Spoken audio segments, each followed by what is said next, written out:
να θυμάστε το εξής. Όταν κατεβαίνει ένα ποτάμι, δεν μπορεί να ανεβεί. Όμως, άμα βάλετε τις πέτρες στρατηγικά, θα πάει εκεί που θέλετε.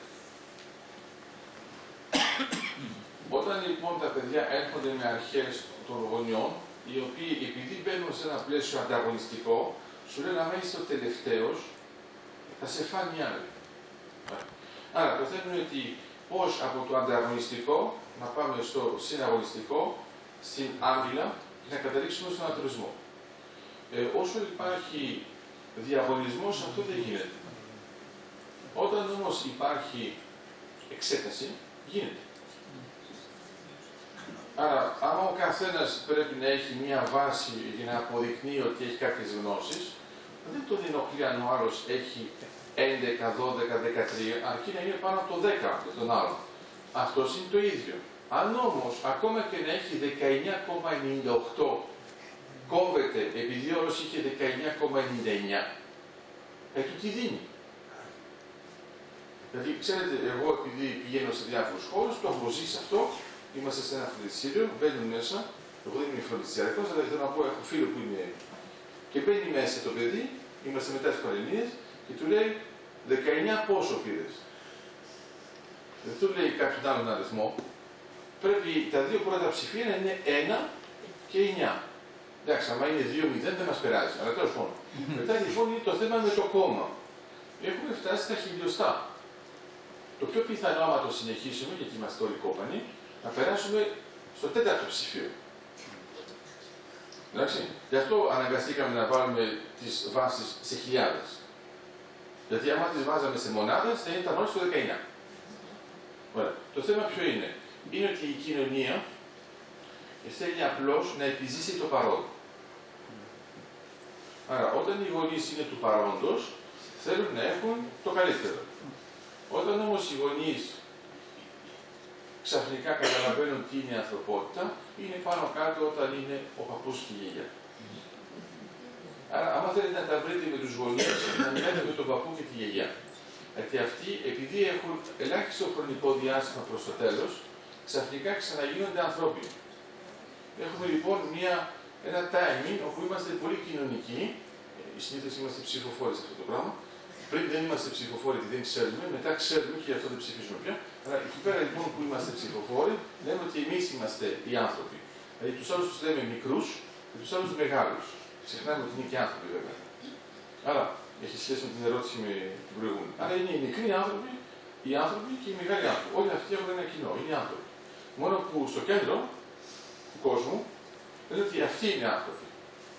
Αυτοί είναι σχεδόν έξω, αυτοί δεν έχουν γίνει ακόμα. Αν λοιπόν το βάλουμε σε βάθος χρόνου, θα δείτε ότι οι γονείς σε βάθος χρόνου τείνουν προς τον δάσκαλο. Το αληθινό ερώτημα που πρέπει να έχετε εσείς ως δασκάλα είναι αν δεν σας έχουν μετατρέψει κοινωνικά σε γονέα χωρίς να είστε γονέας. Γιατί όταν δέχεστε τόσες πολλές πιέσεις, στο τέλος καταλήγετε κι εσείς μετά της εξεταστικής, η οποία ξαφνικά γίνεται διαγωνισμός, αλλά σας το λέω πολύ απλά, σε κάποια φάση έκανα ένα σεμινάριο στους δασκάλους και στους καθηγητές για θέματα στατιστικής, πώς να αξιοποιήσουν αυτά που κάνουν. Ας πούμε, έχετε μια τάξη, έχετε τόσους βαθμούς, τι κάνατε, τι καταλαβαίνετε. Σε κάποια φάση, εφόσον έχω κάνει 3 ώρες εκπαίδευση, κύριε Λιγερέ, εμείς στο δημοτικό δεν μπορούμε να βάλουμε κάτω από 8. Εσείς μας εξηγείτε μεθοδολογίες που πάνε από το 0 έως το 10. Εμείς όταν βάζουμε 9, πρέπει ήδη να περάσουμε από απολογία. Σοκράτη. Γιατί 9. Άρα στο τέλος καταλήγουμε να είναι όλοι 10. Τι του λέω. Άμα είναι όλοι 10, τότε δεν είναι ένα βαθμό. Εντάξει. Θα ήταν σαν να είναι όλοι 5. Δεν μας ενδιαφέρει. Το θέμα είναι η διαφορά. Άρα, άμα είναι πολύ εύκολο το τεστ, φανταστείτε το παιδί σας να σας φέρει τους βαθμούς, έχει παντού 20 και ένα 19. Όλοι σας φαντάζομαι ότι λέτε πώς κατάφερες να έχεις 20 παντού. Γιατί βλέπω ότι υπάρχουν κι άλλοι, ναι. αρχίζει, στην πραγματικότητα είναι πολύ χειρότερα από ό,τι νομίζετε, είναι ακόμα και στο επίπεδο του παιδιού.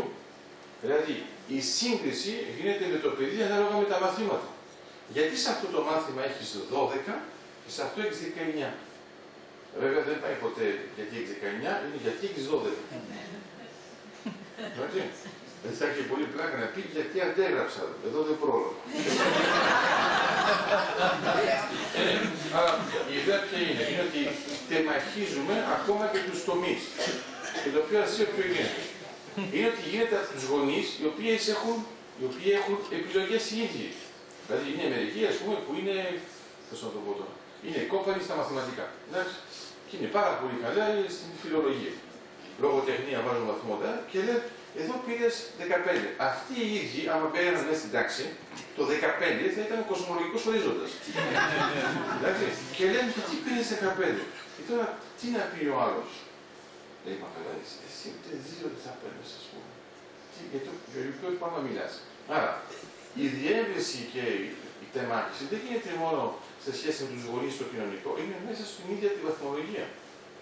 Από τη στιγμή που τα παιδιά έχουν πάνω από 2 βαθμολογίες, τις συγκρίνουν. Πρώτο ερώτημα, ας πούμε, πέρτε τα δάχτυλά σας.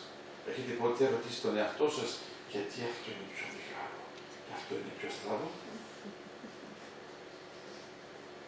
Αν οι γονείς καταλάβαιναν πραγματικά ότι οι 5 βαθμολογίες αποτελούν ένα χέρι και όχι 5 δάχτυλα, δεν είχαν αυτό το ερώτημα. Αλλά φτάνουμε και σε αυτό το επίπεδο. Δηλαδή θα ήθελαμε ιδανικά όχι να κάνουμε το μέσο όρο, να έχουμε τον ίδιο βαθμό. Αλλά αν θέλετε να το λύσετε, είναι πολύ απλό, βάζετε τον ίδιο βαθμό στα 5 μαθήματα. Δηλαδή το κάνετε πιο έντεχνα. Να βάζετε μέσο όρο από τα 5 μαθήματα, ανακοινώνετε όμως τον ίδιο βαθμό 5 φορές. Στο δημοτικό, στο γυμνάσιο. Όχι, ναι, δεν το λέω ότι υπάρχει αμέσως εδώ, βλέπω. Το λέω θεωρητικά. Εννοώ ότι άμα κάποιος σας έβαζε 5 φορές τον ίδιο βαθμό, δεν θα λέγατε γιατί είναι το ίδιο. Ενώ βέβαια η πιθανότητα είναι το ίδιο, είναι χειρότερο. Αλλά όταν βλέπουμε ανισορροπίες, λέμε αμέσως εσύ γιατί είσαι κάτω. Αυτό το κάνουμε. Το θέμα ποιο είναι. Είναι όπως το βλέπω, εγώ άμα θέλετε πραγματικά να το λύσουμε, το ερώτημά σας, είναι δέκαθλο. Στο δέκαθλο, ανάλογα με το άθλημα, παίρνουμε βαθμολογίες, στο τέλος έχουμε μία βαθμολογία. Ναι. Έχουμε μία βαθμολογία και είναι αυτό που σας δίνει την κατάταξη. Να το τελειώνουμε. Δεν ξαναμπαίνουμε, ας πούμε, στην διαδικασία στη σφαίρα εγώ ήμουν πρωταθλητής ενώ άλλος ήταν δεύτερος, αλλά βγήκε πρώτος. Άρα, για μένα είναι το εξής. Σημασία δεν έχει η σύγκρουση. Σημασία είναι να μην νικάει η κοινωνία. Κάθε φορά που νικάει η κοινωνία, εκπαιδευτικά το λέω, έχουμε γενοκτονία. Γενοκτονία κυριολεκτική. Δεν υπάρχει αυταρχικό καθεστώς που να μην έχει ασχοληθεί με την νεολαία. Ναζιστικό, σταλινικό, κεμαλικό, όλα. Όλα, πάντοτε, δηλαδή είναι φορμάτ. Ξαναρχίζουμε από την αρχή, τα μαθαίνουμε όλα. Και τα μαθαίνουμε έτσι. Αυτό σημαίνει λοιπόν ότι όσο κερδίζει η ανθρωπότητα, ανεξαρτήτως από τις κοινωνίες, καταφέρει και παράγει πολιτισμούς. Το θέμα είναι από τα έργα που βλέπουμε από τα παιδιά, πώς θα μπαίνουν στα μουσεία. Αυτά που μπαίνουν στα μουσεία είναι τα ανθρώπινα έργα. Τα άλλα εξαφανίζονται. Αλλά δεν πρέπει να σας ανησυχεί σε βάθος χρόνου. Το μόνο που πρέπει να σας ανησυχεί είναι αν περνάμε σε στάδιο γενοκτονίας ή όχι.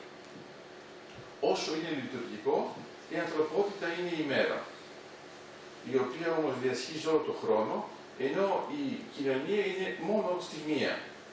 Άρα είναι στιγμία και θέλει να κάνει επανάληψη του παρόντος. Η κοινωνία, για να είναι σίγουρη, θέλει την επόμενη ημέρα τα πράγματα να πήγαν καλά όπως πριν. Στην πραγματικότητα θέλει την αναπαραγωγή της ίδιας οντότητας. Η ανθρωπότητα θέλει εξέλιξη. Άρα πρέπει αναγκαστικά η επόμενη μέρα να είναι διαφορετική από την πρώτη. Però δεν έχει εξέλιξη. Αυτό εδώ το σύμπλεγμα, αν το βάλετε μαζί, μπορεί να πείτε ότι τοπικά ότι δεν έχετε εξέλιξη, αλλά σε βάθος χρόνου έχετε εξέλιξη. Άρα, αν κοιτάζετε τις κοινωνίες, τι βλέπουμε ότι κάθε κοινωνία ήταν σχεδόν στάσιμη, αλλά αν τις βλέπετε όλες στη σειρά, βλέπετε την ανθρωπότητα που συνεχίζει να εξελίσσεται σε άλλο ρυθμό παράλληλα. Άρα η δάσκαλη είναι σε αυτό. Και γι' αυτό μετά όταν λέμε δάσκαλος του γένους, τι εννοώ, όχι έναν καθηγητή, εννοούμε ότι είναι κάποιος που κατάφερε να επηρεάσει ένα ολόκληρο γένος. Αλλά μην ανησυχείτε, θα καταφέρουμε εδώ και αιώνες.